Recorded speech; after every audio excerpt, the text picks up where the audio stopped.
How to update TikTok on Android. Hello everyone, welcome back to our channel. Today I'll guide you on how you can update your TikTok on your Android mobile phone.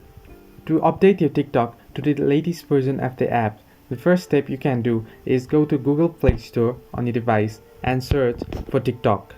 If you don't have updated your TikTok to the latest version of the app, it will ask you to update first. So, by simply tapping on the update button, which will be available instead of this open button, you can update your TikTok to the latest version of the app. Now, if you don't find the latest version of the app on the Google Play Store, you can simply go to your any browser that you use. I'll use the Google Chrome browser and search for TikTok latest version. This way you can update your TikTok to the latest version on your Android mobile phone. Hope you liked the video.